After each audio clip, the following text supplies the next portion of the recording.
Good morning, y'all. This is the Apoth Green. Happy Wednesday, Thursday, Friday, Saturday, Sunday, Monday, whatever day it is that you happen to stumble upon this. I just hope that you're having a wonderful day. Thank you for not only showing up for me today, but for showing up for yourselves. And, if this does not resonate, you do not have to cling to it. You can pass it on to the next person, or even just let it float on its way to whoever it belongs to. So if it's not your message, please just do not try and force anything or make it fit or anything like that. Just know this is specifically for those who are within my collective. Alright, so let's go ahead and bring up the angel numbers that I have seen since the last time we went ahead and released a reading. So I want to say I started seeing these on Monday, because generally all of these, to be honest, I had seen while we were on our way to a little date, my fiance and I. So I saw 7-11, 17-17, 5-17, and 9-1-1. However, outside of that, yesterday I saw angel number on the clock, which was 11-11. So we will go ahead and do the numerology to break those down. But first, I wanted to bring these up because these were part of my downloads. So I feel like a movie that you should specifically watch would be Purple Rain. Okay, so Prince's movie, Purple Rain. I really feel like, a lot of you can either relate to, I think her name is Apollonia, or to Prince. And you'll see why in a minute, or you'll more than likely see why when you watch the whole movie. But I feel like it's so important right now for you. A couple of songs that you don't have to listen to, but you should totally at least check out the lyrical content are, of course, When Doves Cry by Prince, as well as, this one's a little different. This one came to me while I was detailing the downloads, okay? And that song was I Was Once Possibly Maybe Perhaps a Cowboy King by Asking Alexandria. Again, that was I Was Once Possibly Maybe Perhaps a Cowboy King by Asking Alexandria. Alright, so I'll detail why these songs in specific are importante. As for Purple Rain, you are going to have to explore that on your own. Okay, so as I alluded, I break down angel numbers. So we are going to look at 1 and its numerical value, 5 and its numerical value. We are going to look at 7 and its numerical value, as well as 9 and its numerical value. I realized that we did get a lot of 11s, so I totally understand that. However, I don't feel like I need to necessarily break down the number 11. I feel like that can just fit under number 1 when I talk about that.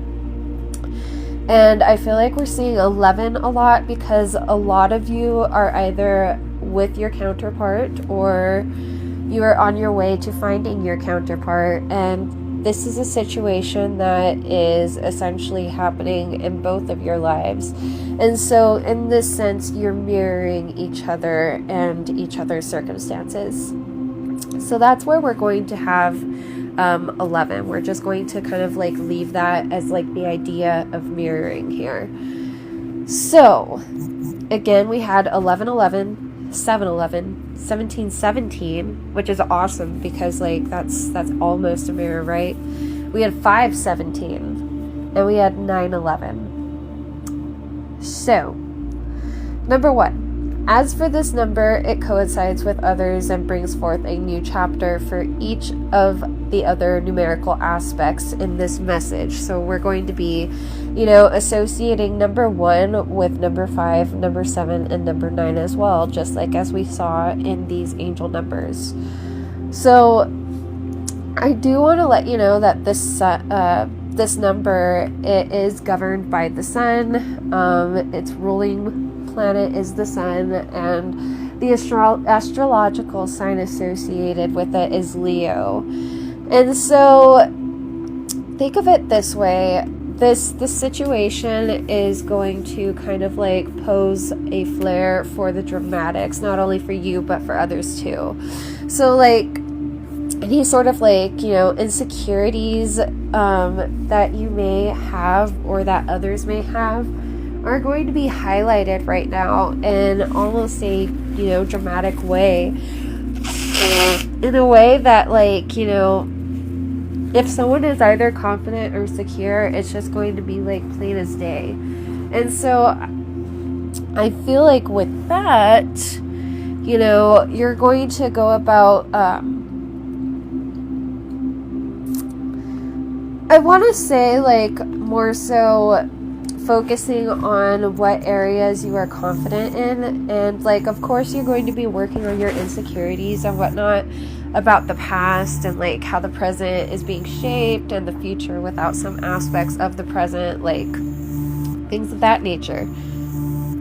But I also feel like, here, 1 second, I'm getting a call.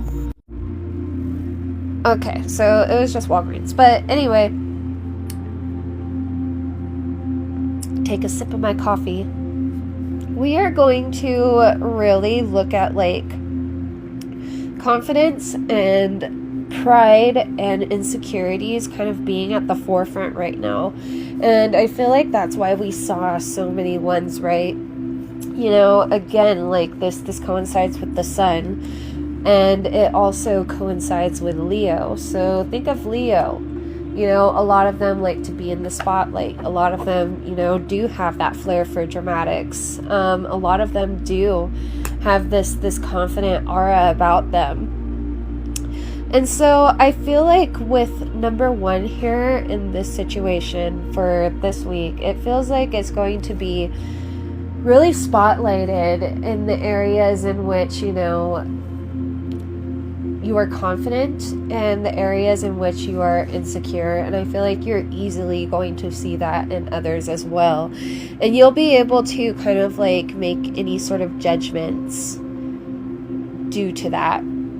So it's like, you know, in essence, will one succumb to the aspects of the present, to societal pressures, you know, and allow ego to override, or will one allow their confidence to shine?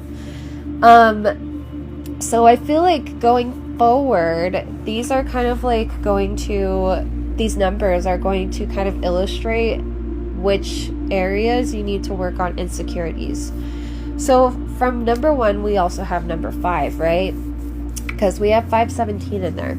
So we have number 5, and the ruling planet for this is Mercury, and that is associated with Virgo. So I really feel like your communication is going to start changing, and you're stepping more into like a confident you, if you will. There were some lyrics that I had heard specifically from, I was once possibly maybe perhaps a cowboy king by Asking Alexandria. And that was the following lyrics.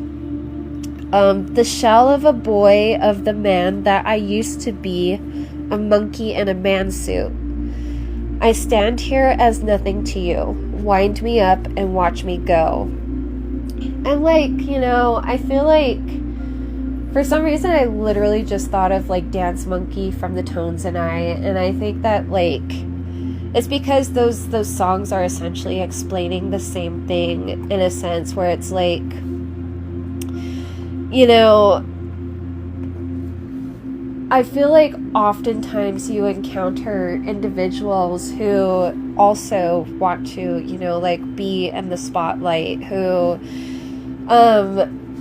don't necessarily understand the complexities and the gravity that comes with, you know, again, being in the spotlight. And so I feel like these individuals that you encounter, they see you, and they see that, like, you know, you are especially confident right now, and You're no longer this shell of an individual. You're no longer, you know, like going out of your way to just like, you know, do whatever they want at the drop of a dime. You know, they're no longer, as Brittany, the cosmic intuitive, likes to put it, you're no longer, you know, allowing them to rely on your forgiveness.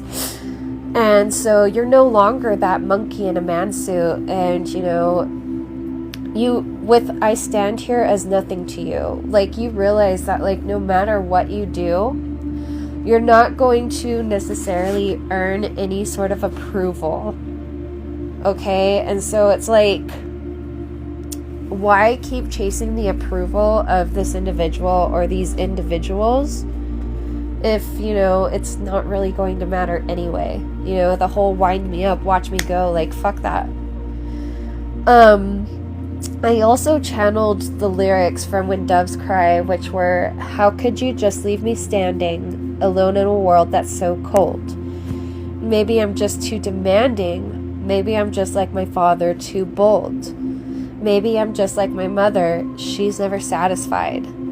Why do we scream at each other? This is what it sounds like when doves cry. So, like, I feel like you and your significant other specifically are really looking at your childhood and how it could have shaped you, as well as, like, how it definitely has shaped you, and the possibilities of how you could have been more like your parents or your caregivers or, you know, your grandparents, whoever. How you could have been more like them in the long run had you not, you know, stopped to do this kind of work. You know, essentially, like, who you could become if you refuse to do the work, you know? So it's like, I feel like you should really stop and consider this and, like, you know, take note of any, like, generational curses or chains that you've been breaking, and just kind of give yourself a pat on the back, because I know that this is excruciatingly hard. You know, it's like going through a dark night of the soul, essentially what you're doing right here. And, like, I feel like collectively a lot of people are going through a dark night of the soul, and for some this is like their first time. And with the dark night of the soul, for those who are new, it is essentially when you are doing work on your shadow, and your shadow essentially comes from, like, you know, ego and trauma, and, you know, your shadow is there to keep you safe, just like your ego. However, when it comes to the shadow, if you do not work on it, you could easily end up just like the people who essentially inserted that shadow within you. And you could, you know, go about displaying the same characteristics and traits and mannerisms as these individuals, you know, having the same thought patterns. And so shadow work is very important. And when you go through the dark night of the soul, it's when you're realizing that there is a lesson that, you know, it could be from past lives, it could be from ancestral trauma, it can be from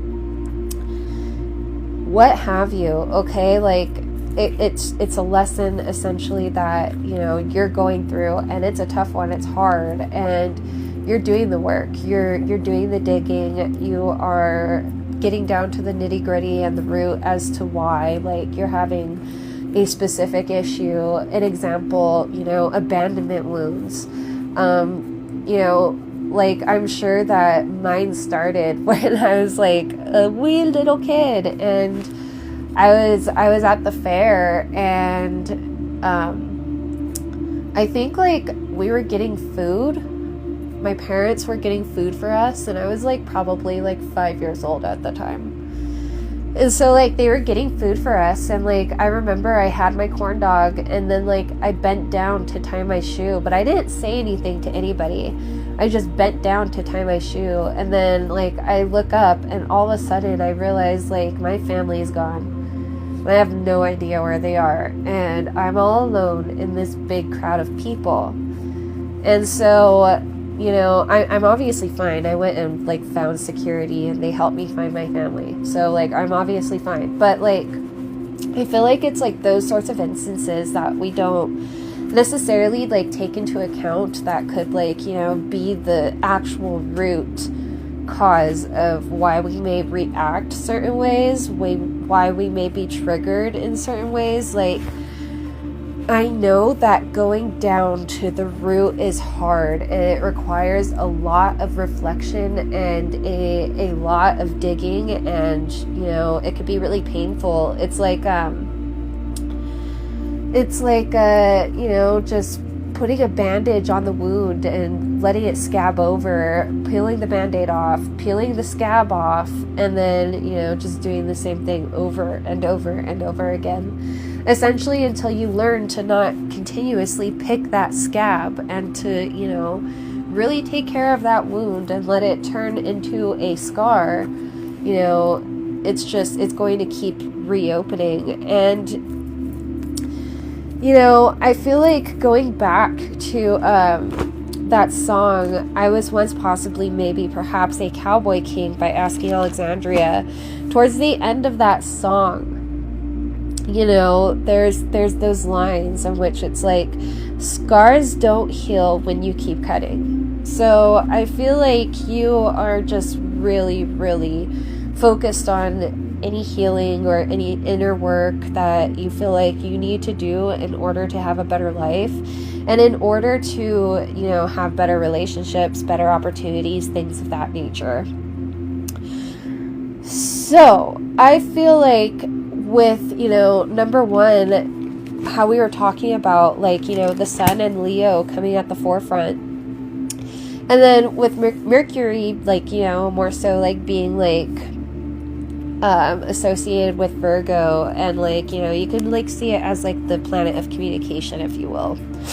So like we have those two, and I feel like you're not only going to be like really discerning how you communicate and like having more confidence in how you communicate, I also see that you're going to be analyzing how others tend to communicate and their communication styles. And I'm not just talking about like love language or anything like that. I'm talking about like in a general sense, like how others go about utilizing their words and their mannerisms, and just like I feel like you're really able to like see those who are doing the inner work and those who are not.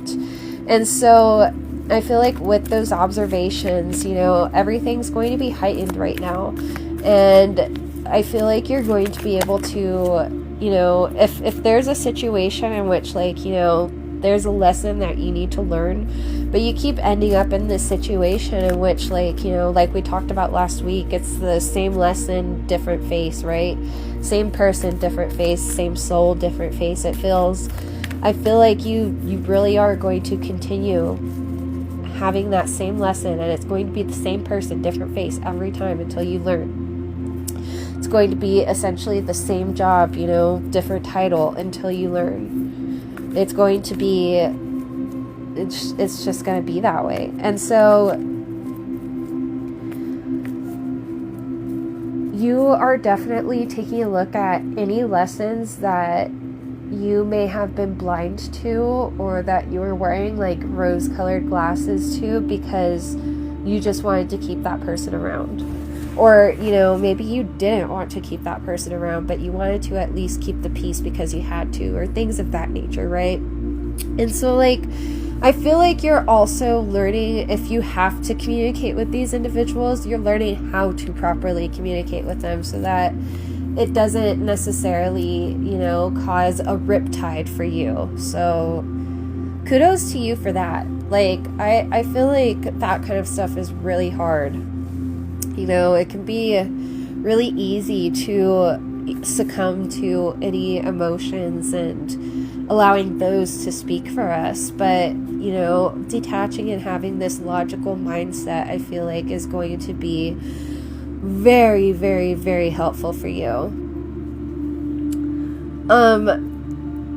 Not only that, but like, I feel like you're really good at holding up the mirror for people, and like, it's up to them whether or not they choose to look in the mirror and, dismantle themselves completely as they go and attempt to dismantle others, right?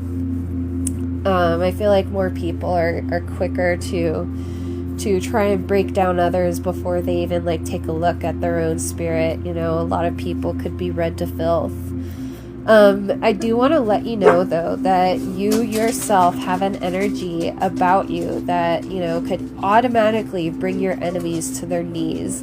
And the beauty of it is that you are hidden in plain sight. Thank you for the confirmation, babies. Good girl.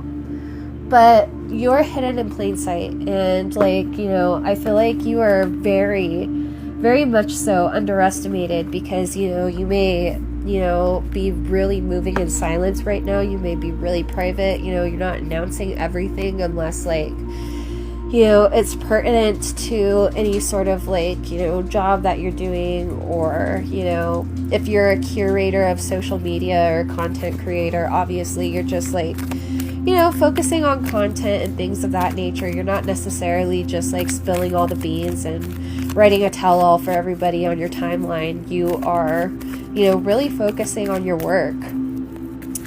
And so, like, you know, your energy in itself is just so big, and it speaks for you. It says the things that you don't say with your mouth, with your tongue. And, you know, I feel like, Bebes, one moment, please. Gotta calm my babies down.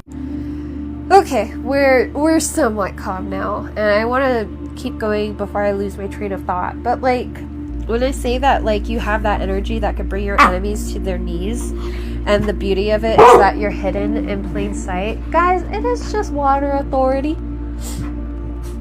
It ain't none of our business. Lay down. That is enough. Thank you. Good babies. Ugh. So, like, I feel like being that you move so quietly, that makes you, in essence, like to them, like a dangerous individual.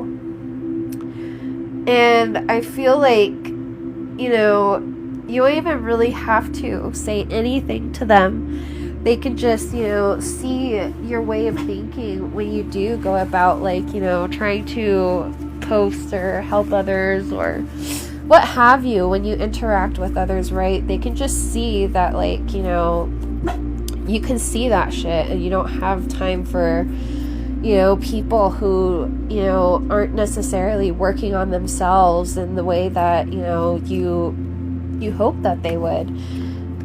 Like, you know, I understand that, you know, obviously nobody's going to be perfect, but, like, I feel like we are all at a general consensus, especially, like, you know, younger generations.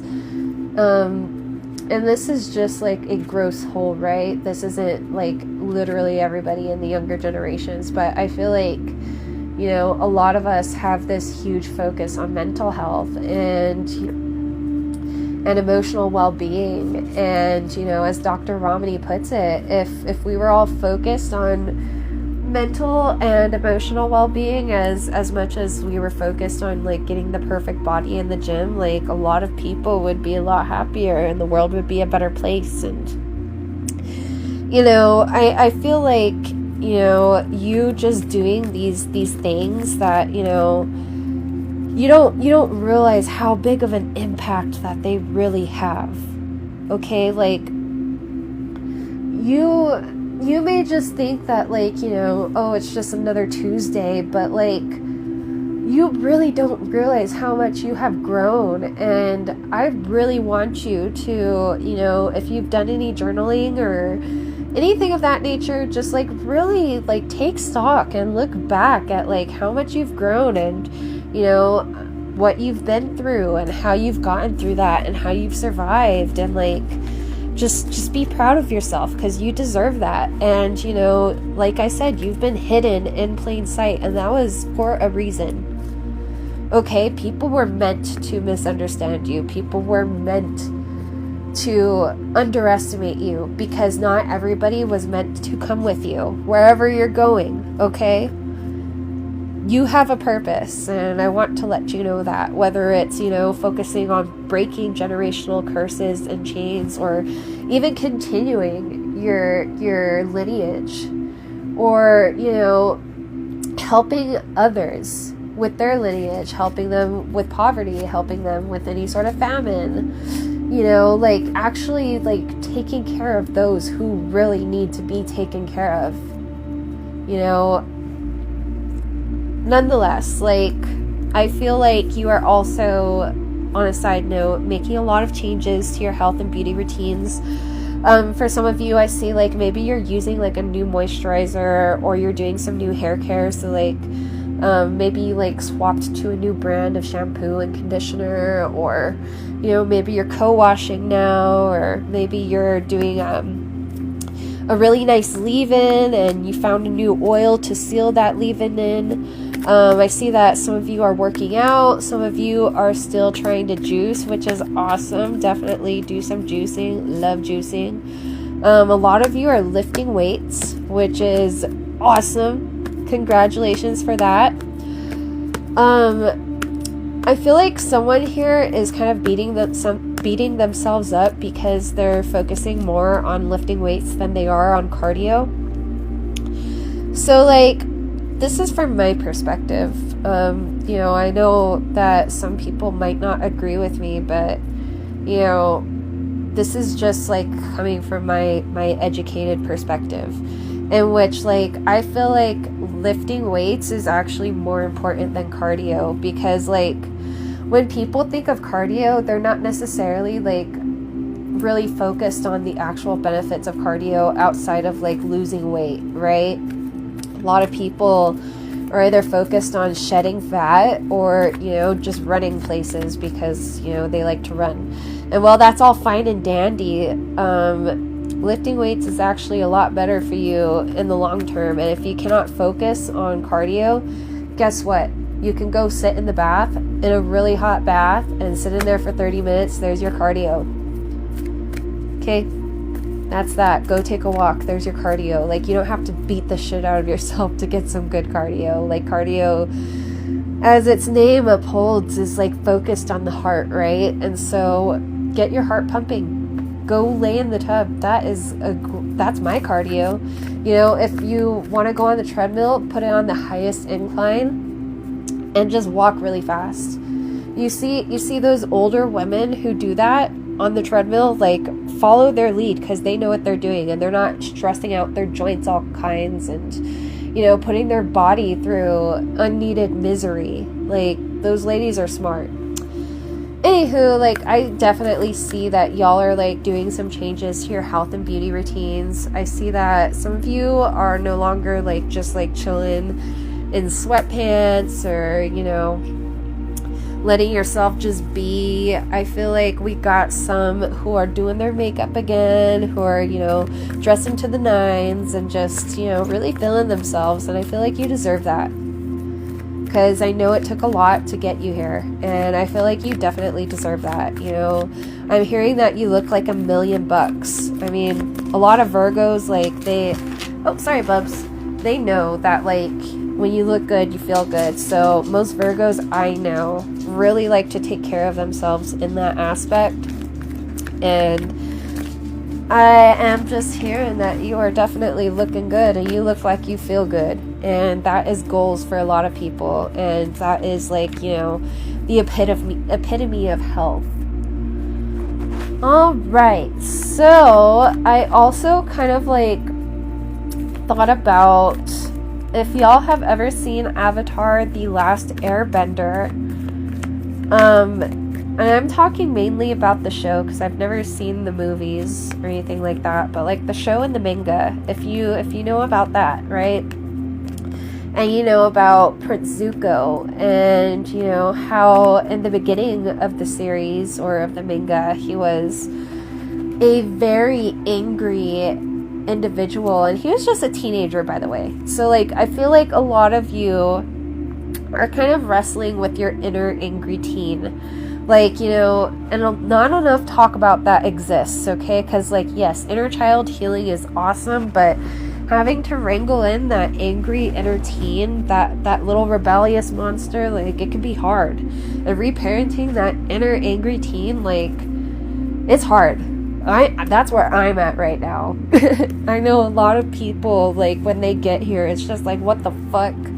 Like, it's a totally new field to navigate. But anyway, so I was thinking of Zuko's character, right? And like how he was in the beginning of the series and the mangas, and he was just, very self-absorbed, aside from like, if he wasn't thinking about like impressing his father or, being like, the ultimate Fire Lord, he was thinking about the Avatar, as in Aang, and like hunting down that guy. Like, he was just, you could tell by the way he was thinking, he was just very brainwashed. And a lot of that had to do with his father. I feel like a lot of you right now are definitely struggling with masculine energy. Now, this can be, family, this could be in the workplace. It is one of those two, and it doesn't have to be a man, okay? It could be a woman or whatever they identify as, acting out of toxic masculine energy. And so I feel like you are kind of like approaching this hill. Okay, you have tried to climb this hill before. This hill being learning how to navigate and heal from this situation. Okay, because I feel like you've been dealing with it for a while. I am hearing that for some of you, it's been like, 5 years. Some of you, it's been 1 year, but like some of you even longer if this is like a caregiver figure, right? But I feel like you have this like ingrained anger toward masculine individuals. Sorry, I just took a dab.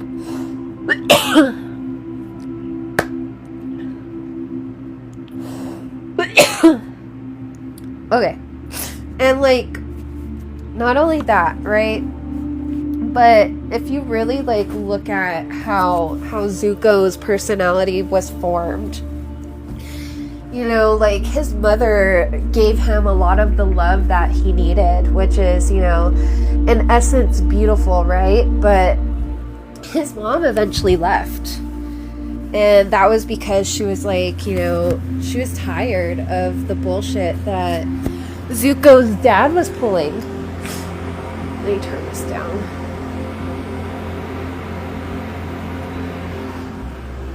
And so, like, she's tired of his shit. And she, like, vows she'll eventually come back and, get Zuko. And I don't know about Azula, 'cause she always, like, felt like Azula was just kind of off. Like, Azula was a lot like her daddy. And so, like, I feel like she just kind of, like, unfortunately gave up on Azula. So, like, we have enabler mom, and we have the narcissistic dad. In essence, if you really break it down, we have Zuko's narcissistic father and the enabler mom, okay, who eventually does try to stop enabling the father, but, being that, like, there were, like, customs and, like, essentially going against him would be treason. So, like, Azula and Zuko's mom, like, she just eventually just kind of wandered off. I'm sure she wanted to save her kids, but, like, I also kind of, like, don't blame her for, like, how times were, but at the same time, it's like, enabler mom. Like, you knew who you were marrying, you knew who you were having kids with. Enabler mom. So, we had that toxic masculinity, and we can look at the comparison and contrast of Zuko and Azula. Zuko is constantly trying to appease his father now that he's a teenager. He dresses the part, he acts the part, he talks the talk, he walks the walk, and he's just really hoping that his father will eventually, essentially say, like, I'm proud of you, son. But if you look at Azula is just this, like, completely unhinged, maniacal, like, just really, I mean, I'm sure when she was a kid she was really bratty, but, like, now that she's, like, a teenager, like, She seems like a fucking psychopath, and she seems a lot like her dad. I don't know much about their dad outside of like any narcissistic traits that he has displayed, but you know, he could totally be a psychopath as well, especially as a warlord. But nonetheless, like, I feel like Zuko had been plagued and brainwashed by this need to really overcompensate and become someone who he was not. And I also feel like that's why, like, he had so much anger and he didn't even realize it, was that, like, he was angry towards this masculine caregiver, and yet he was still trying to appease that same caregiver. And so when it's time to hunt for the Avatar and whatnot, Zuko is assigned to his Uncle Iroh, or rather Uncle Iroh is assigned to Zuko in order to watch him, essentially, and counsel him. Now, Uncle Iroh, he used to be a warlord too. In fact, he was one of the best. And he was, in his past, a very scary and dark, grim, terrifying character. But later, Uncle Iroh goes about creating this transformation and found peace and healing, it seems.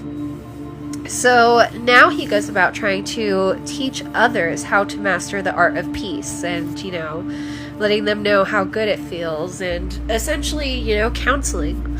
And so he really, if you look at the later elements of the series and how Zuko's personality is really rounded and shaped by Uncle Iroh toward the end, Zuko became his later healed self because of Uncle Iroh.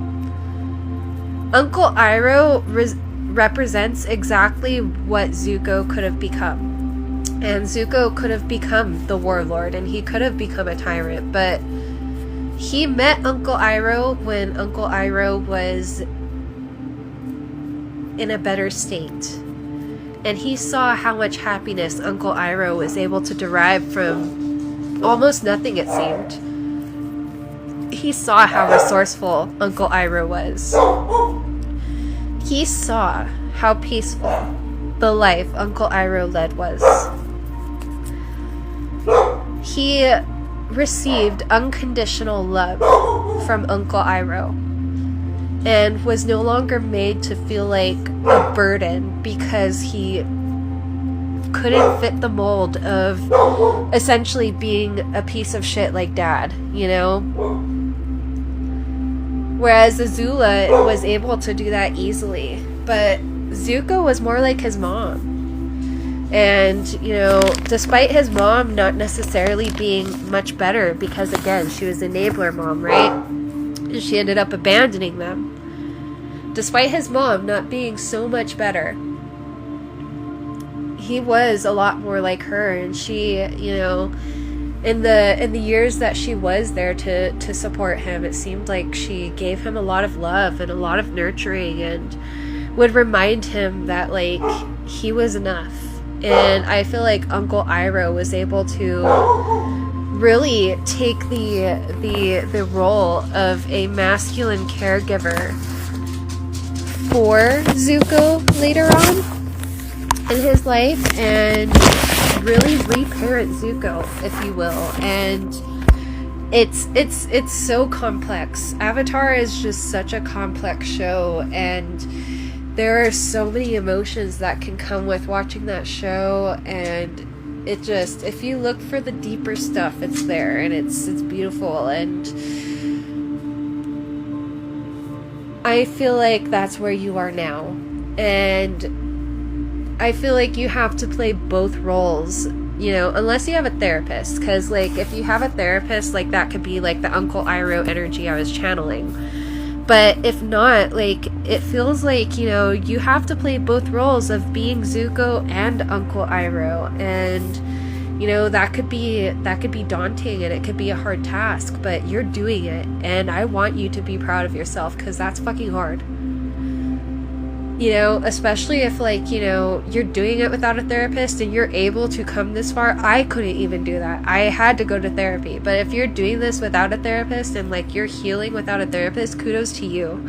Because that's fucking awesome. But if you need therapy, like, please do not be afraid to reach out, because it can broaden so many horizons you don't even realize. Nonetheless, okay, so I also wrote down, many parents will shame if they are made to be held accountable. Astonishingly, it seems a good chunk of individuals will flat out deny any wrongdoing if they felt a basic need was met, or that your basic needs in general were met. So, like, what I mean by that is, like, I feel like, you know, if this is a boss or a parent or a caretaker of some sort, you know, they felt as long as, like, you had your basic needs. So if this was work, you know, you've accumulated PTO, you have your, you know, you have your insurance, you have dental, you have your 401k, you know, like, what else do you fucking need? But at the same time, like, it's like, you realize you're not being valued enough, and that, you know, you're having all of this extra work thrown onto you because, again, they're trying to mold you into something that, you know, if this is a job, it's not even in your job description, and yet, you know, they're expecting you to do it. If it's a parent, you know, this is the individual who took the role of a tyrant and decided to, you know, force you to obey, if you will. But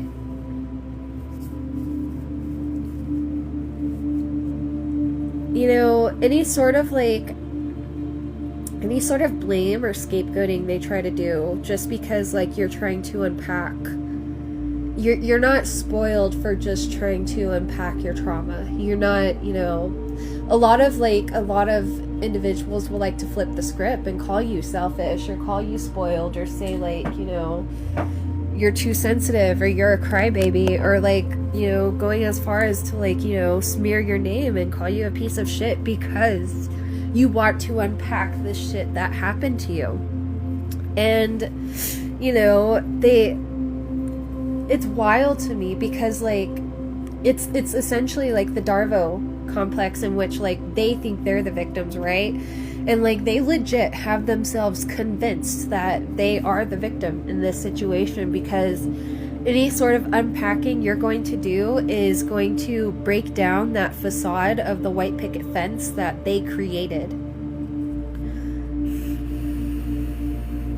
And so, like, they will essentially, like, again, flat out deny any wrongdoing if they felt like your basic needs were met. However, they don't want to acknowledge or even encounter the arrested development that took place, and it really means nothing to them. So, like, you know, again, referring back to that song by Asking Alexandria, I was once possibly, maybe, perhaps a cowboy king. You know, he says those lyrics, I walk this road alone, no thanks to you. And so it's like, you know, you're really taking a look at how you've grown up and how, like, this may be affecting any sort of opportunities that come knocking for you and the relationships surrounding you. You know, you are making sure that you are not going to, you know, project like they did. You're not going to avoid healing like they did. You're not going to, you know, force people to accept you and they're just your punching bag, right? And not only that, but, like, it's not that you think that, like, you're better than them or more deserving or anything like that, because that might come, you know, flung at you too. Like, I've heard it too, like, oh, so you think you're better than blah blah blah. And it's like, no, dude, like, you are simply focusing on rebuilding and reparenting. Some of you are actual parents, right? So, like, not only are you reparenting yourself, but, you know, you're trying to be a good parent to these little individuals that you are trying to raise up. But I want to remind you, like, you are not everyone's scapegoat, nor are you anyone's punching bag just because they're triggered. Okay, like, fuck that shit. Many people really are not even self-aware enough to notice when they're triggered. So, like, if they do realize why, they struggle with that reasoning and may still be in denial. And, you know, essentially you, again, become the punching bag, but it's not your problem. And I know that that sounds kind of like, you know, kind of cold, but it really isn't your problem. Like, people need to learn how to handle themselves like you're doing when they're triggered. People need to learn how to identify those triggers. People need to learn how to identify when they are triggered and why. And not just, you know, take it out on everybody else. Like, we're all too mentally grown to really do that. If you're not a toddler, you know, if you're not, you know, someone who's like a preteen, like, your time has come to learn how to really manage yourself. Okay. All right. So let's see, what else did I write down? So I also kind of like want to address any sort of like imposter syndrome that you may be facing, because I know that when it comes to healing, this is definitely like a prevalent emotion. It's almost like, you know, did I really go through that? Do I remember that situation as well as I think I do? Or like, did something else happen like they say happened? You know, that kind of stuff. So like, really just like, you know, being able to reel yourself in and realize that, like, you know, the imposter syndrome you're feeling is because they tried to plant seeds of doubt. Not only that, but like, I feel like, you know, a lot of people just kind of like, in this society, unfortunately, I'm noticing, especially older people, it's easy for them to find healing as something that like seems fake, or any sort of kindness like really seems fake to them. An example, like on Reddit, I'll see like people post cute little notes from their DoorDash person, and people will be like, oh my god, they're just fishing for tips. Oh my god, blah, blah, blah. Like, people really don't believe in genuine kindness anymore. And one of the reasons behind that is, you know, one, many make hating things and negativity their whole personality. You know, these are the chronic complainers, and this is literally like their whole personality, because they think it's quote unquote realistic thinking despite the heavy pessimistic and nihilistic undertones. Most content and propaganda that is being streamed and flooded on YouTube, on the media in general, is incredibly negative. People are literally becoming influencers talking about, you know, how they hate this or how they hate that, how they hate AI, how, you know, they hate how moms are, you know, doing something. Like, it's just, they will create content based specifically around hate and complaining, and people eat it up. Okay? Number two.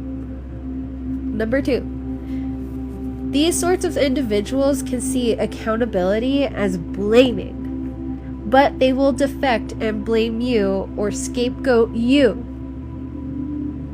which is absolutely wild to me, because it's like, you know, the pot calling the kettle black, but whatever. Number 3, individuals like this, you know, who don't really believe in healing or in kindness.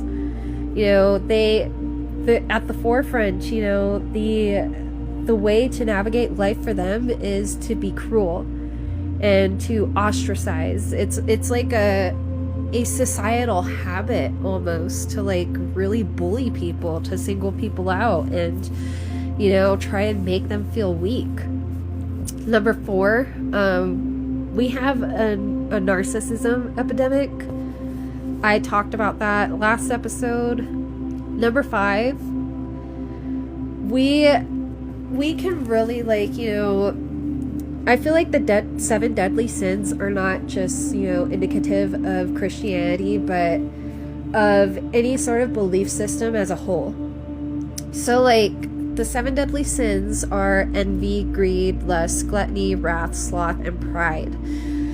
We can definitely see that these are definitely all the roots of the demon of narcissism, which is why I call them the spirits. So spirit of envy, spirit of greed, spirit of lust, spirit of gluttony. Yeah. So I feel like a lot of people just kind of like have succumbed to their inner demons, if you will.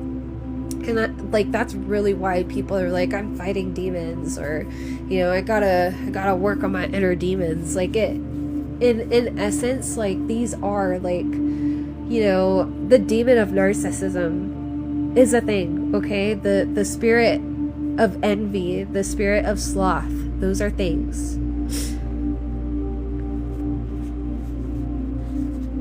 Nonetheless, it is okay to go it alone. It's okay if, like, you're still working on your anger and your sadness, and, like, you're still trying to heal, like, Zuko. It is okay if you have not mastered your Uncle Iroh energy. Just keep giving love to that inner angry teen, because that's what it needs right now.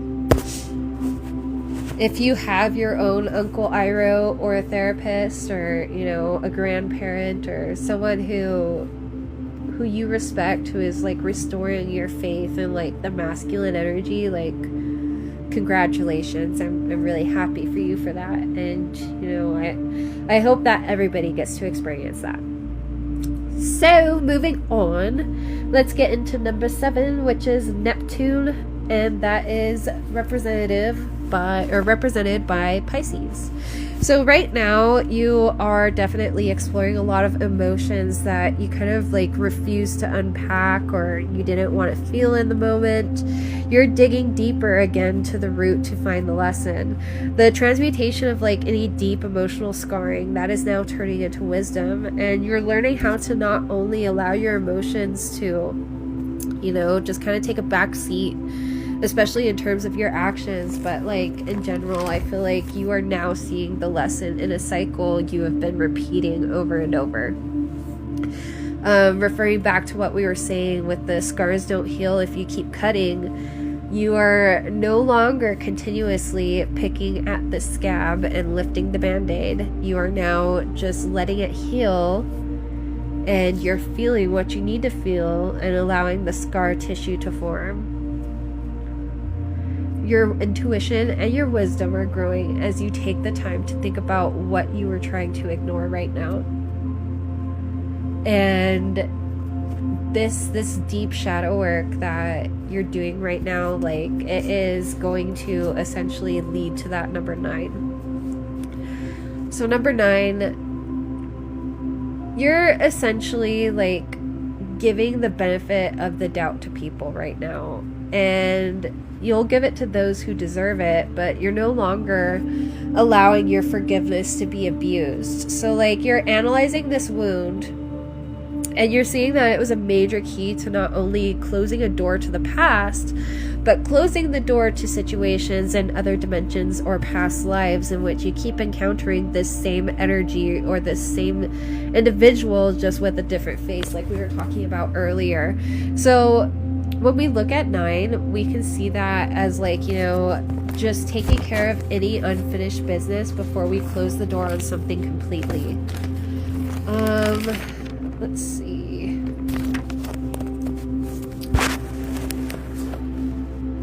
Number 9.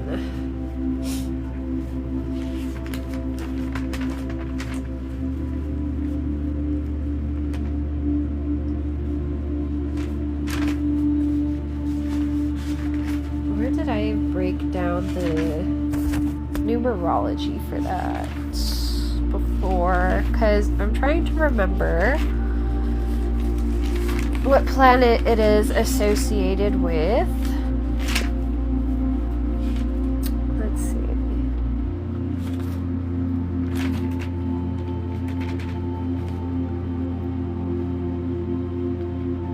Okay, so it looks like it's associated with Mars. And so that would be indicative of, you know, definitely some like Aries energy. So taking action towards ensuring that you are closing these doors and doing that healing and, you know, really confronting that anger. Because like anybody who knows Aries, like the unhealed Aries can be a very angry, and it can turn into wrath. They can turn into an individual who is focused on revenge and wrath, and like, you know, they could obviously be the total opposite once healed. But like, if you deal with the unhealed Aries, like, oh my goodness, I feel so sorry for you. But, you know, you are no longer allowing your forgiveness to be abused in essence. And like, you are finally realizing that like this situation is a situation that you are confronting in multiple different areas of life.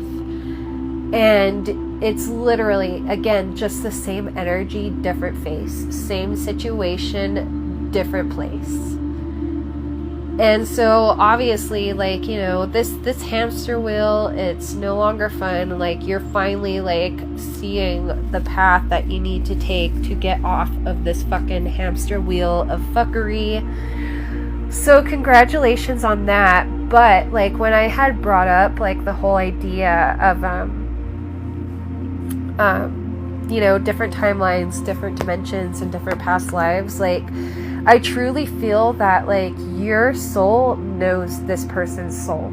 Like, it recognizes it. And I feel like this person's soul, like the way they operate, I feel like their lesson in this lifetime is essentially to learn that they cannot control everything, and, you know, that they can't be a tyrant, and they can't, you know, just be this authoritative individual who, you know, essentially, again, just tries to control everything. And so, you know, they have not learned their lesson yet in regards to that this lifetime. So, you know, they expect everybody to just like, you know, again, kind of with that word obey, listen and obey, everything without questioning their authority. Even if it is like something that is questionable to you, they like expect you to not question their authority. They just want you to listen and obey. So I really see that like you do not care to engage in this cycle anymore. And so now you're healing generational and multi-dimensional trauma. Congratulations, because that's fucking huge. Not only that, but look at it this way. So like for this other individual, it's easier for them to create relationships based on transactions or fear.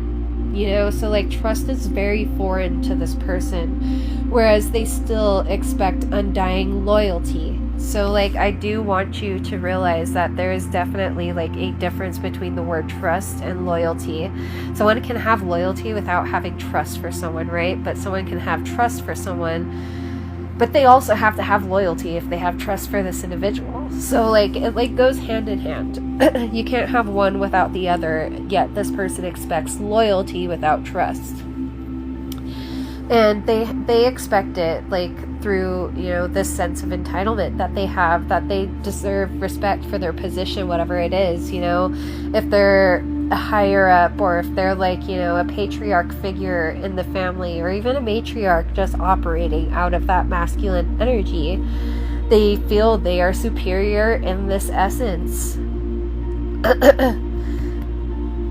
So it's almost like, you know, everybody else just falls in line because they owe me. You owe me too, so why can't you? Thinking about that, like, it's like, you know, again, a lot of the relationships this individual establishes, are based out of transactions. And so, like, I feel like you owe them money, or like, you know, you might be like contracted with them in some sort of way. This could even be like a landlord or something, but like, or like, you know, you could be working under them, and so like, you know, you essentially are relying on them for a paycheck, or, you know, things like that. So like transactions, or if it's familial, like they could, like, you know, think you owe them because, like, you know, maybe they gave you a loan, or maybe they, you know, offered to help with paying for something. Like, I think we were talking about this last week. So like maybe they like offered to help with a down payment on a house, or they offered to help with a down payment on a car, or like they just flat out bought the house or bought the car for you, or they passed it down to you. They now feel they are entitled to your loyalty because they did that for you. It's like, it's very transactional thinking. And so they just assume, you know, they deserve respect. I feel like a lot of people, you know, are fed up with this individual, but a lot of people do owe this individual. Like, I feel like, you know, this person has a lot of personal loans going on, or, you know, they may again be like a supervisor or something and just like overseeing quite a few people, and like, you know, they are essentially, you know, the dictation of whether or not this person gets fired or gets a paycheck. So it's like almost like a catch-22 for a lot of people. So that's where the everyone else just falls in line because they owe me. You owe me too, so why can't you? Came into play. Damn. Like, congratulations to you, because like I feel like your confidence is at the forefront right now. Same for your partner if you have one, with that mirroring energy. Like, I feel like y'all are just absolutely shining right now, and you know, like, you're going to feel so good. Like a weight has been lifted off of your chest when you get through this situation. I am going to be pulling from the Modern Witch Tarot deck because I feel like with all that, because that was pretty intense stuff, with all that, let's go ahead and get a little tiny bit of advice before we just kind of like continue on with the reading. I want 1 to 3 cards. So we are going to shuffle and get those 1 to 3 cards.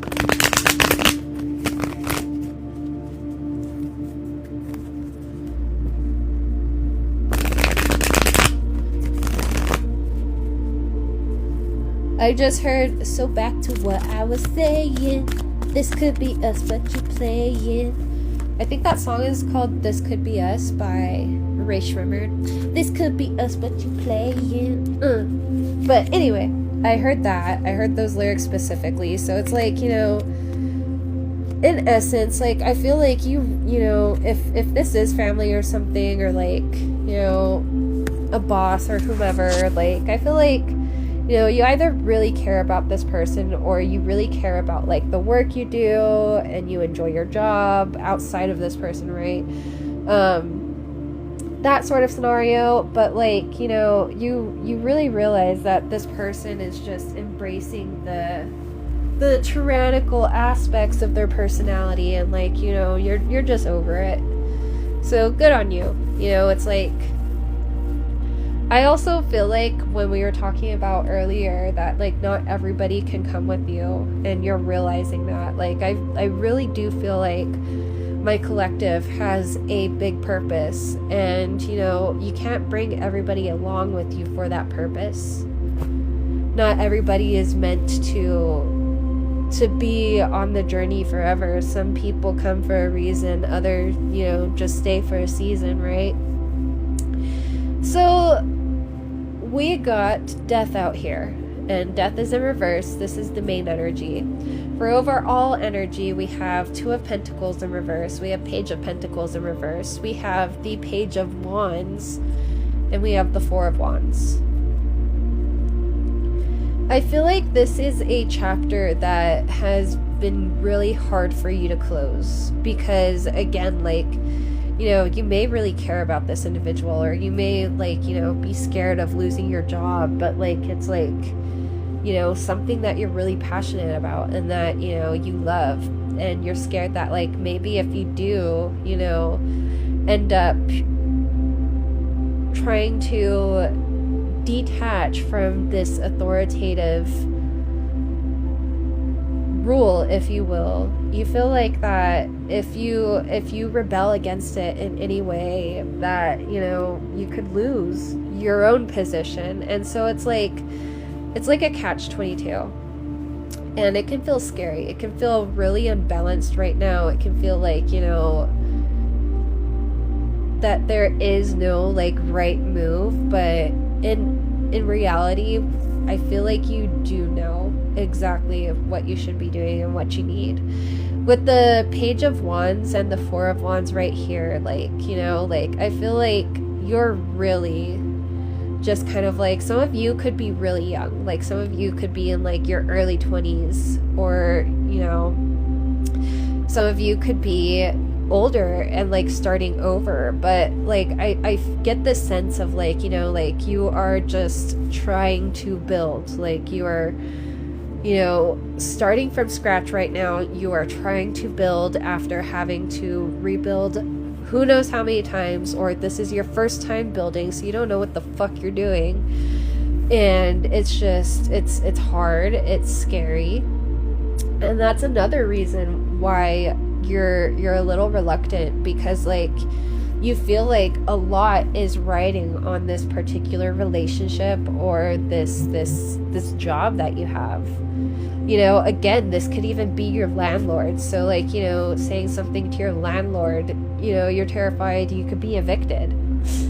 This definitely, like, you're trying to look at it from a logical aspect, and I see that, in which, like, you know, you're like, okay, I got this one stick. I will have this one stick as the, you know, the Page of Wands. I will have this one stick if I end up knocking over these other 3 wands in the Four of Wands. Okay, like, I will have one stick left and I will essentially be fucked. And I do want to let you know that, like, you know, it could totally feel that way, but if you really do go about like taking on this change, like, things will just start looking up for you. Like, it'll almost feel like serendipitous, the ways that like these new opportunities start like flowing in, and how you'll be able to create your stability. I feel like a lot of people are just worried about stability right now, unfortunately, and I'm so sorry. So I just went ahead and shuffled again. We got Strength in reverse, we got the Four of Wands, we got the Knight of Swords in reverse, we got the Emperor, and we've got the Page of Pentacles. For overall energy, we have the Star and we have the Two of Swords. Okay. So, like, with Strength in reverse and the Knight of Swords in reverse sandwiching the Four of Wands, this is exactly like, you know, think of it like, you know, someone who has like the angel and the devil on their shoulder. So it's like, you don't want to end up like, you're scared that this might just be like an impulsive decision, and you don't want to act out of impulsivity, but at the same time, like, you know, holding on to this situation and like continuously like trying to work on this tumultuous relationship, like with Strength in reverse here, because like if you look at the Strength card, you've got this woman who is holding back, okay, and trying to soothe this lion. And so it's like, you know, you could totally keep trying to subdue this lion, and, you know, you can keep trying to work with it in order to harness this relationship, but like, what you're feeling, it's not impulsivity. Like, you're feeling what you're feeling for a reason, and like, yes, this could totally, like, you know, it could shake up your stability here with the Four of Wands. Okay, so like, yeah, this could, like, you know, shake up a job or a place that you're living, or, you know, a relationship. But it's just, it feels like it's really pertinent. And with the Star out here as overall energy and the Two of Swords in reverse, like, it's like the longer that you keep thinking about this without taking any action, like, not taking an action is an action. Inaction is action. You know, you're essentially deciding to not do anything and you're paralyzed by fear. But not doing anything is going to prolong the need to heal, and it's going to prolong the situation you keep getting into. No matter how you try to band-aid it, no matter how you try to, you know, remedy it, like, this other individual or this situation is just not going to get better, unfortunately, and you're going to keep repeating this cycle, and it's like, it might, you know, unfortunately get worse and worse and worse until you realize that, like, you should not be in this situation, or you should not be interacting with this individual, because they do not bring you any good. In fact, they bring you down so much. And it's like, you know, with the Emperor here and the Page of Pentacles, just have the courage to step out of your comfort zone and get the fuck away from this. If not, you know, at least, like, I don't know, I feel like sitting down and chatting just doesn't work, especially with the Knight of Swords in reverse here. Like, it just feels like you need to move on. I'm gonna pull some from my Disney Villains deck.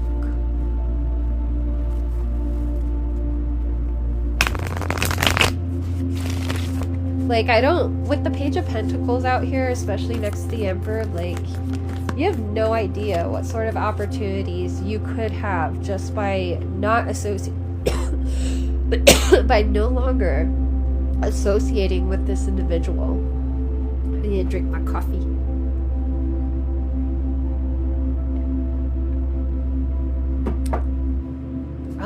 Much better. We have the Four of Swords out here. Like, you've been doing a lot of thinking. Okay.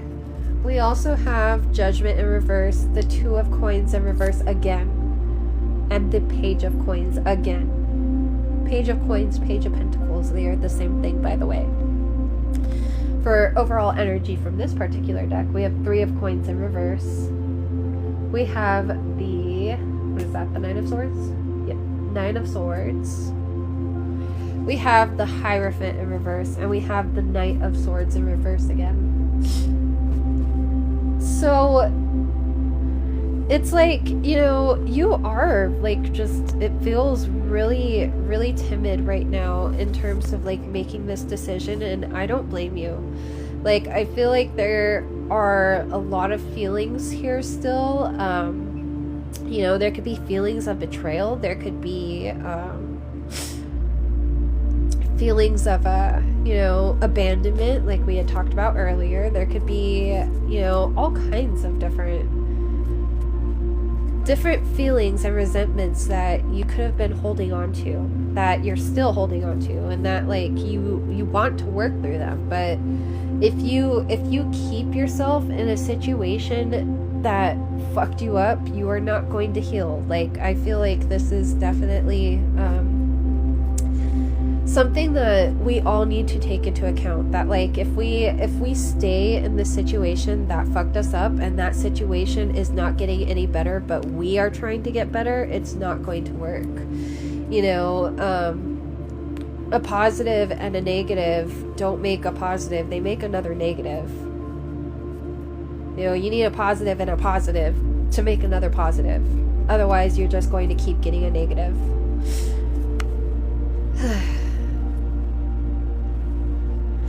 So, with the Four of Swords and Judgment in reverse, the Two of Coins in reverse, and the Page of Coins, like, I also feel like, you know, some of you may have even, like, flipped a coin in order to decide what it is you're going to do from here. But, like, I feel like it's very obvious that there are more cons than pros in this situation. And with the Four of Swords here, if you really, like, again, just kind of, like, Allow yourself some time to think about it again, because you've been doing this for a while. If you allow yourself some time to think about it, and maybe even like write out the list of pros and cons, you know, what is going to really benefit you and your mental health, your physical health in the long run. Mental health and physical health are very, very much so tied together. And, you know, if you're stressed, it's going to show through your physical health. Not only that, but you're going to feel it. So I can only imagine what you feel like right now. Like, I feel like you know, despite like making these healthy changes, and I'm really proud of you. I'm really, really proud of you. Like, I feel like, you know, you're doing everything but the thing that you really need to do. It almost feels like, what is that word? It's a type of procrastination in which like you'll do everything but the thing that you need to do. And so it's like you're so focused on bettering these other areas of your life and, you know, pouring water into these other areas of your life, and that's beautiful. But there is this whole patch of weeds that you're totally ignoring. And, you know, it's like you're choosing to either wear rose-colored glasses or just turn a blind eye to it, because it's just, it feels easier that way in the moment. It's the, you know, like we had talked about last week, it's the whole, the devil that you know is better than the devil that you don't. And I feel like that's where a lot of fear comes from. But again, like, you know, look at how far you've come. Look at the different situations you've already been in, and, you know, you're like a fucking cat. You keep landing on your feet. With this Page of Pentacles here, like, you know, you can start over who knows how many times, and you will be just fine. You will always be fine. Like, the Pentacles, nonetheless, like, there is going to be an opportunity gifted to you. Something that you've been waiting for, something that you've really needed, if you choose to go on your own path and, you know, take hold of the reins of your situation with the Emperor here. Like, you're in control of your life. You're the master of your own destiny. Like, you choose what happens for you and to you. You get to choose that. And if you don't want to keep letting, you know, this individual or this company or whatever run amok in your energy, you can totally remove your energy. And I hear a lot of people like saying it's just not that simple, but like, and I get that. I totally get that. But I really feel like, watch your bank account these next few days. You know, next few weeks, watch your bank account. I feel like you are going to get this blessing that you have needed in order to move away from this individual. And you are going to have the option, and I hope that you make a good judgment here. You are going to have the option to either invest that into you moving away from this individual, or you will choose to invest it in something else. You have that option. You're the captain of your own ship, dude. Like, you can do whatever the fuck you want. This is literally just advice from your deities, your ancestors, your guides. This is their advice. You can either invest it in your future and doing what you need to do in order to continue this healing and, you know, really have this well-rounded, peaceful life that you deserve. Or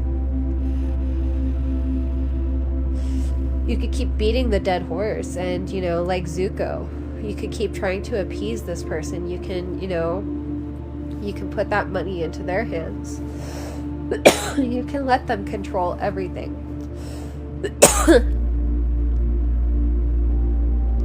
There's no need for a coin flip here. You know what you need to do, and that's why you keep pausing.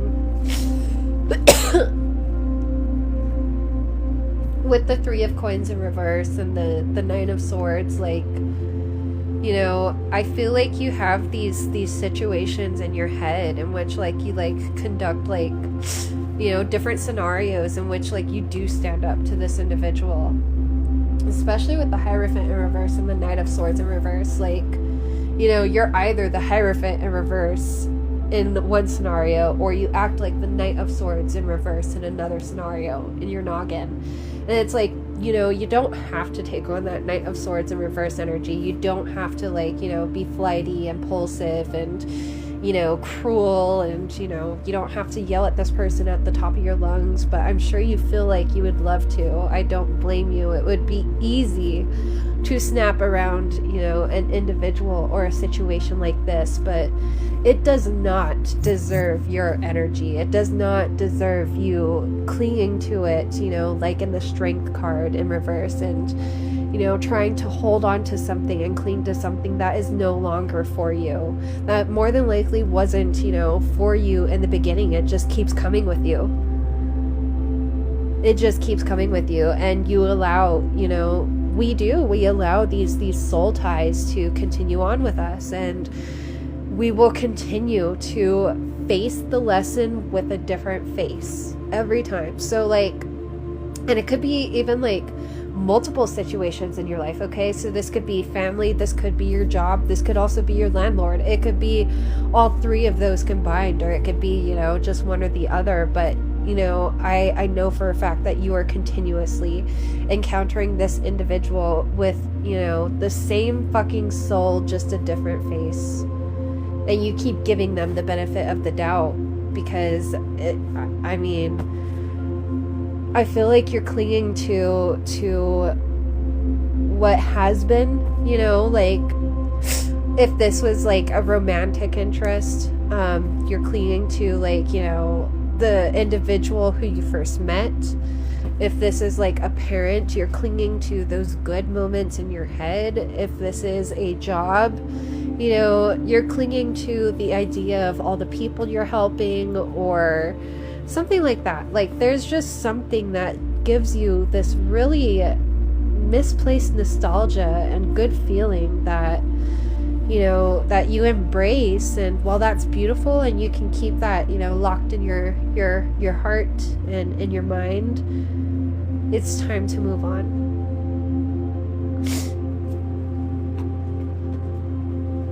Let's get one more.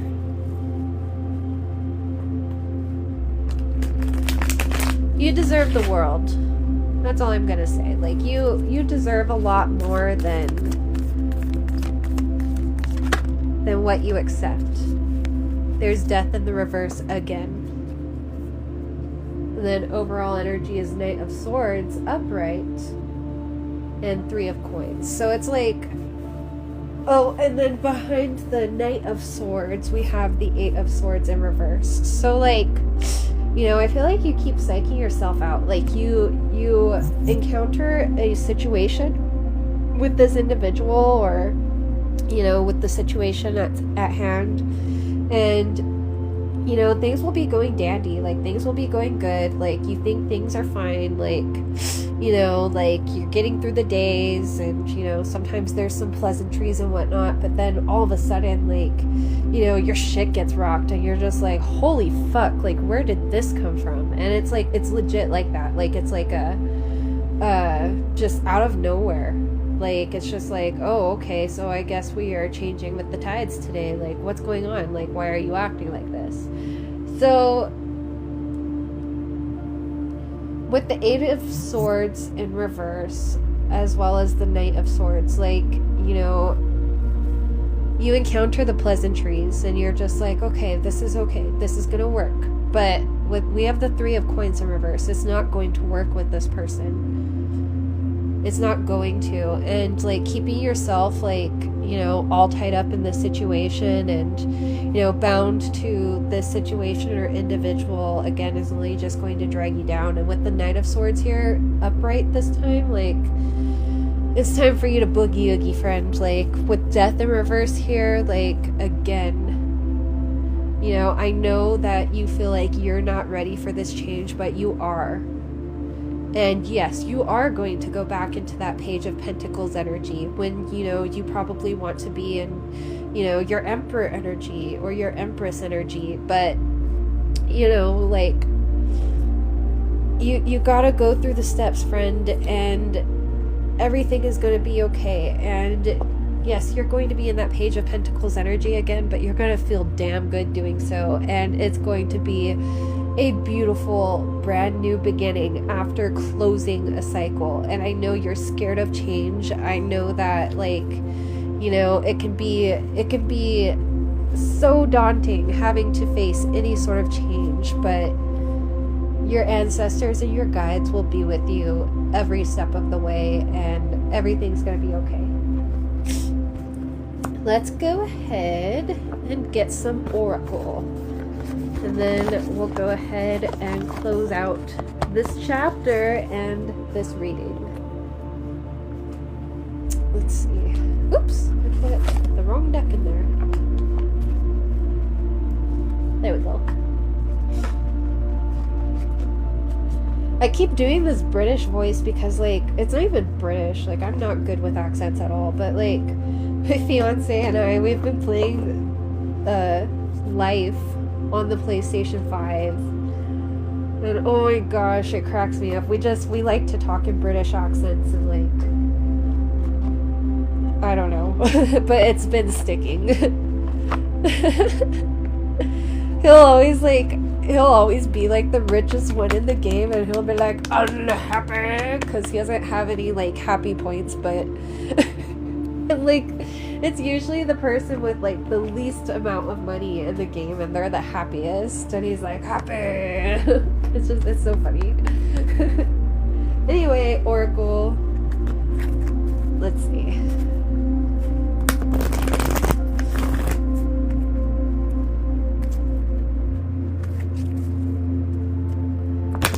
I am going to be pulling from the Moonology deck, and this is by Yasmin Boland, artwork by Nyx Rowan. As for the Disney Villains deck that I was using, that is written by Minerva Siegel and illustrated by Ellie Goldwyn, whereas the Modern Witch Tarot deck is by Lisa Sterling. So let's go ahead and get some oracle. I'm also going to be pulling from the Gypsy Witch oracle deck, but we're going to pull from this one first. Guys, I cannot wait till I get my other oracle decks and, like, my other tarot decks. Like, I just feel like sometimes there are things in the imagery that, like, we're supposed to be able to utilize, and that would be really helpful, but we are doing our best, and we'll get there. Okay. So, oh my gosh. So the card we got is the end of a tough cycle approaches, and that is your main energy. It is full moon in Capricorn. As for overall energy, we have confidence is your key to success. New moon in Leo in reverse. And we have you are good enough. Full moon in Virgo. I feel like this is the perfect ending to that, like, wrapping that up. That whole message, it was, you know, it was hard. It was hard to tap into that energy because, like, I feel like, you know, again, for some of you, like, that could be a romantic partner, it could be family, it could be a job that you love, and it's like, when you feel that way about something, it can be so hard to, you know, let it go. You know, it's one thing to deal with grief when, you know, someone passes on, right? But it is a total different animal dealing with grief when that thing still, you know, is accessible or exists, you know, be it, you know, a person, a place, a thing, you know, an animal, you know, even objects. Like, I don't know if some of you have object displacency, but, you know, I've had trouble letting go of, like, certain objects, you know, namely stuffies, my stuffed animals, but, you know, it just be that way. And I get that, and this is a really tough cycle, and you deserve that happy ending, okay? Like, you are good enough. You are worth it. You are not what this person has made you feel, or what this situation has made you feel. You know, please let go of that imposter syndrome. Let this tough cycle come to an end.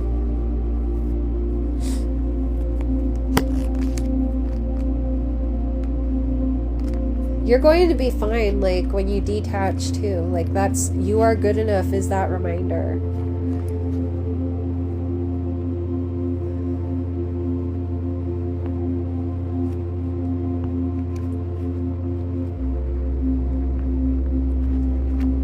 I love that the new moon in Leo card came out too. And I understand it's in reverse, but it's like, right now, like we had said, your insecurities, just like your confidence, like the traits that you are confident in, your insecurities are also going to be at the forefront. But please do not, like, let those deter you from feeling like, you know, you are good enough. Because, like, you know, I don't know if this person, like, because this just came to me, if this person has ever, like, made you, like, feel like you are the piece of shit, or, like, tried smearing your name, or, like, you know, some sort of smear campaign, or, like, gossiping about you, or even, like, you know, talking shit to you, and, you know, trying to humble you, in essence, because, like, they feel like, you know, your confidence is way too much, or things like that, okay? Like, things like that. If they see you healing or, like, becoming more confident, that triggers their insecurities. And it's like, you are awesome, dude. Like, you're doing the damn thing, and you should be proud of yourself. And if you choose to end this cycle, like, you are going to be so much happier, and you are going to see that value in yourself, because you don't deserve that, dude. Like, just because this person, you know, has no confidence whatsoever and has to break people down and dismantle them in order to feel confident themselves, or, you know, because that's not confidence, that's arrogance, in order to feel that little bit of ego or pride themselves, right? You know, we were talking about the 7 deadly sins, pride being one of them. Like, that if they want to simmer and stew in that shit, like, let them, okay? Like, you are good enough. You deserve to heal. You are not a piece of shit or selfish or spoiled for wanting to heal. All right, let's go ahead and pull from the Gypsy Witch Oracle deck. I'm gonna have a sip of my coffee because my throat kind of hurts. I'm not used to, like, talking for this long, I think, and that's why, like, mid-video my throat will start hurting.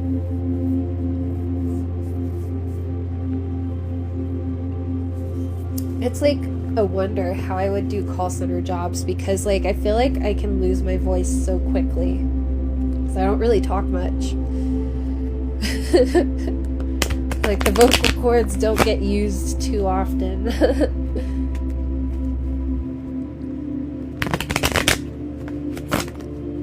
I feel like some of you are experiencing throat blockages, and you need to sing more. Like, if it's, like, even if it's in your shower or something, like, you should sing more.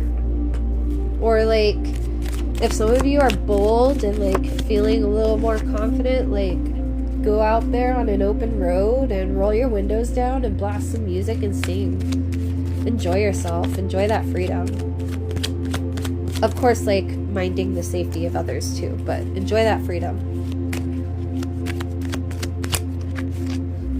Okay, so we got a few cards from this Gypsy Witch Oracle deck. I love this deck. It is like so fun to use intuitively. It's always going to be one of my favorites. It is the very first deck I got. Like, I did not start out reading tarot. I started out reading this oracle, and, like, I was, like, still learning how to really tap into my intuition, and it was a fun adventure. It was definitely an experience, and I feel like, you know, if anything, a lot of this has really taught me about my own subconscious too, and like my own intuition. And it's just, I love being able to do this for other people, and I hope that maybe eventually that other people will be willing to explore their own subconscious and intuition, and, you know, just have good lives. I just want people to be happy. Like, I believe that society can become a utopia if EQ is focused on, but that's a whole other story and tangent that we will leave alone for now. So, we got number 41. Roses indicate rugged beauty, indicate beauty and rugged health, and that is in reverse. Ooh. Number 6. The coffin foretells acute illness or loss of property when near the person. When distant, a probability of averting evil. Number 27. The dog, if near, represents true friends. If distant and surrounded by clouds, beware of unsuspected enemies. Number 15. The letter is a sign of good tidings. When near and when touching indicates unexpected good fortune.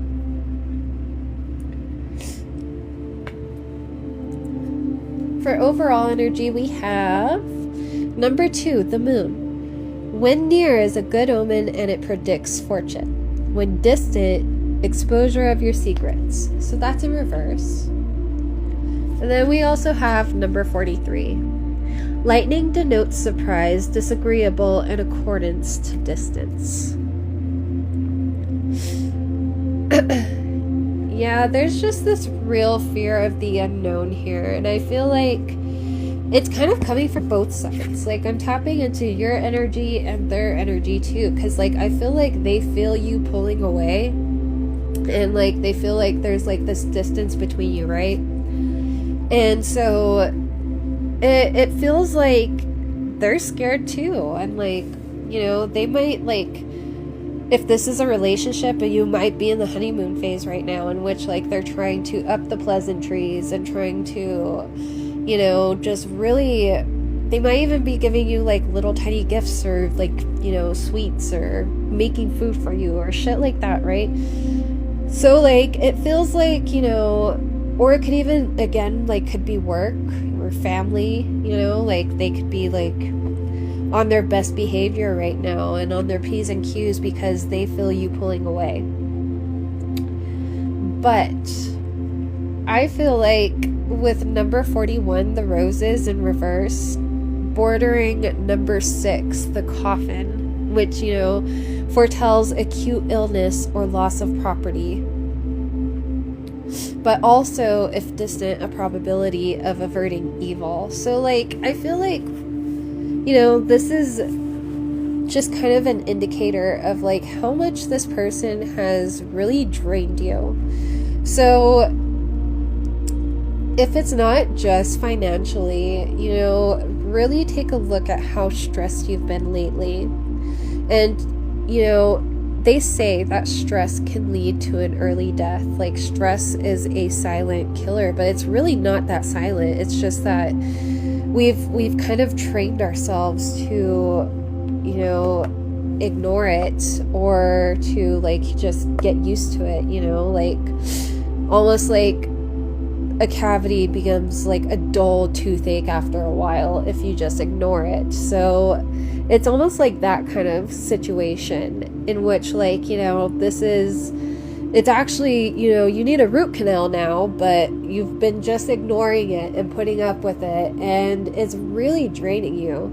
Like, you know, don't get me wrong, you're still, you know, very, very attractive and, you know, very beguiling and, you know, becoming, what have you. You still have that essence about you. You are still, you know, just a very attractive individual. But it's also, you know, if not apparent to you, like, maybe ask others around you if, you might be displaying traits in which, like, your health isn't necessarily at its best. Maybe you usually have this certain glow about you, and, after interacting with this individual, that glow dissipates. Or maybe you're just like a very lively and vibrant spirit, but like after, having to put up with an individual for the whole workday, you're just zapped and you're drained and you just want to be left alone, and, you're like a wilting rose. And so it's just really, you have to take a step back and think about it, because with number 6 as well, the coffin, it says, when distant, a probability of averting evil. If you end this cycle and, because you're on the cusp of it, you are right there, and the choice is going to be yours, okay?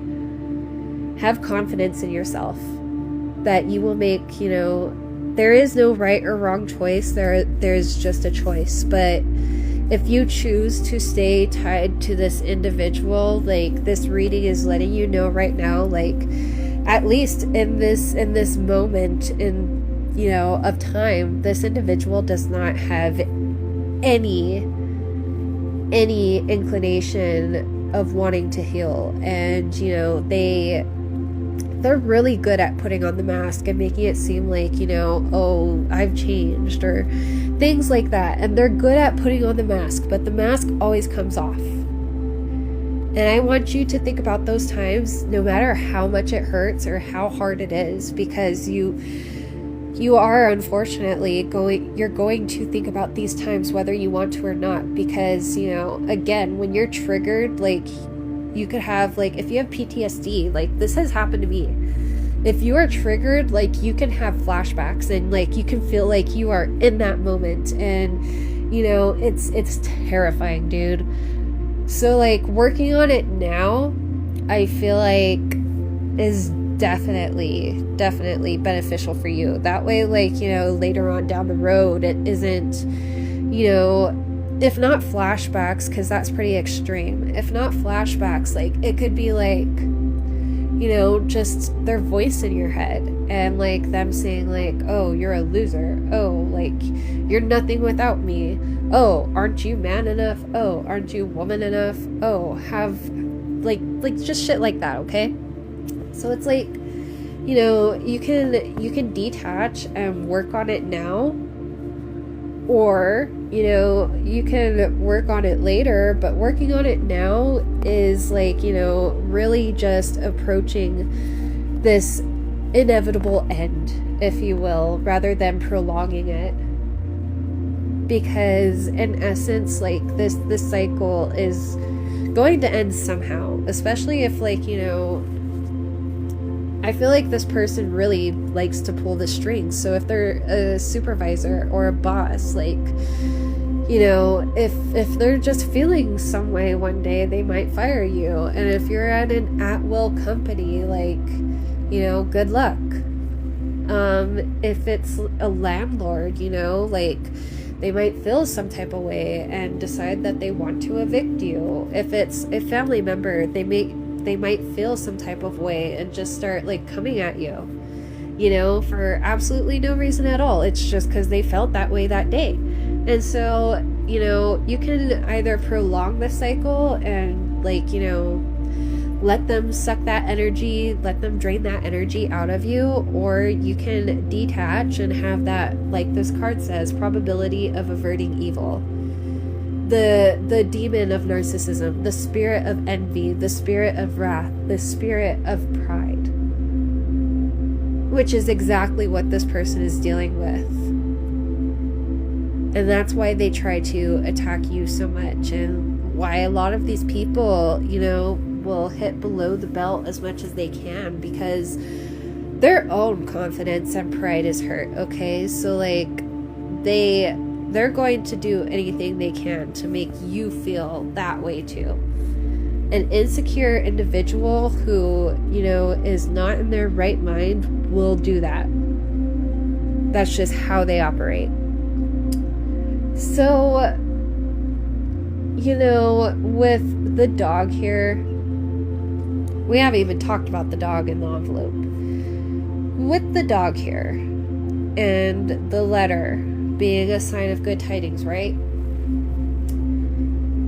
I really feel like, you know, there's like, once you detach, because these two cards fell out separately. Once you detach, you are going to again get that sign of good news, that letter that will indicate that unexpected fortune. And we were talking about this last week too. So it might not even be something that just like, again, like is like super serendipitous. It could be something you forgot about. Like, you know, it could be your tax return. It could be, you know, if you cashed out your 401k. It could be a letter from grandma. You know, it could be a birthday card. It could be a bunch of birthday cards. Like, you are going to get this little token that is going to help you end this cycle if you so choose. You have to decide that you are good enough and that you deserve more, because, you know, just like that Perks of Being a Wallflower book says, you know, that teacher, I can't remember his name, he had told, I think his name is Charlie, the main character, but the teacher told Charlie, we accept the love that we think we deserve. And you deserve so much more. You do. So it's like, you're going to get this token, and it's going to be like, hallelujah, because you needed this. With that, like, the dog out here too, like, I feel like this is also like indicative that, like, really just lean on your support system too. If you've got like other family or other friends, or, you know, like a partner, like we were talking about earlier, like some of you are booed up, and so lean on your partner, because they're probably going through something similar. Okay, if it's not, you know, if it's not love, it's family, a job, it's, you know, a friend, it's something, but your partner is more than likely going through something similar. And, you know, or even a sibling might be going through something similar, but those who you know are in your support system, lean on them, okay? Because they love you, and they're the loyal ones. They're the ones who you should be looking at when it comes to comparing the loyalty of others to you, if that makes sense. Like, they set the standard of loyalty for you. So really look at how they treat you too. And, like, you know, set that standard for other people that you encounter. With the overall energy of the moon, and this is in reverse, and then, you know, the lightning, I feel like, you know, this shouldn't come as a shock to a lot of people.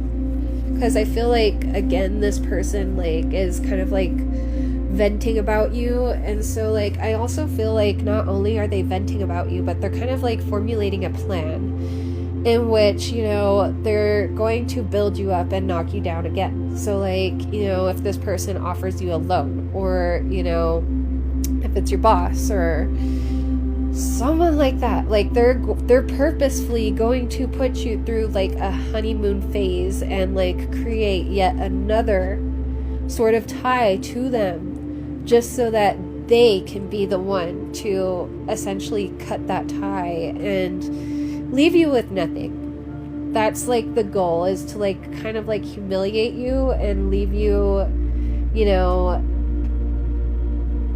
I saw like a vision of someone like drowning, so like to leave you drowning essentially, and like, you know, trying to doggy paddle back to shore. This person is not a good person. Like, they're not a good person. If you have like dogs or anything, like, pay attention to how your dogs act around this person. Like, if they're tucking their tail, if, like, you know, they're they're continuously barking at them, if the obvious, like acting aggressive toward them, if like your dog pees around them, like that could be a sign that your dog is scared of them. Just really pay attention to how your dogs act around other individuals too, because that can, like, I really do feel like animals can pick up on like things that we cannot pick up on. And so like that is definitely something right there. Like, pay attention to your dogs. Also, if like, for instance, you are trying to rent and like this might be a situation with a landlord, if you got dogs, make sure the vaccinations are up to date. Okay? And it's not expensive. It's not super expensive. Just make sure their vaccinations are up to date at the very least. And yeah. So that's kind of what I got. I hope that, y'all really do eventually realize that, like, you are good enough and you don't have to keep appeasing this individual in order to, get anywhere in life. And I know that you have been surrounded by many individuals who have, and, that's just the way of things. And it's like the whole, where's my journal? The whole, everyone else just falls in line because they owe me. You owe me too, so why can't you? It's that thing. So like, there's that entitlement, there's that, expected loyalty from you, and, that's some deep shit. But watch that movie Purple Rain. Watch that movie Purple Rain. I feel like a lot of you will really relate to Prince.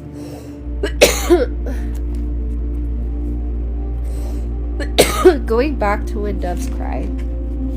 You should listen to that song too if you've never heard it. Where is it? Okay. Again, those lyrics are, and I feel like this is kind of like, what this person wants to do to you. So it's like, the lyrics are, how could you just leave me standing, alone in a world that's so cold? Maybe I'm just too demanding, and this is how you feel, right? Maybe I'm just like my father, too bold. Maybe I'm just like my mother, she's never satisfied. Why do we scream at each other? This is what it sounds like when doves cry.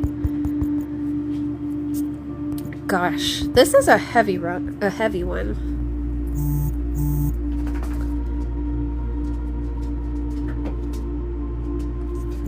Alright, well, I think I am going to close it here. This is all, in your hands, and I feel like in the end, like, you know what you want, and the outcomes of your choices, as much as, like, you might want to ignore your intuition about the situation. And oftentimes that's how we get ourselves into trouble. We just kind of ignore all the little red flags until they become really, really, really big red flags. Or we ignore all the pink flags, purple flags, yellow flags, orange flags, until they become red flags, and then really big red flags, and then, yes, it keeps going. It's a cycle. So, you know what to do. And you got this. But anyway, a Pop Green signing out.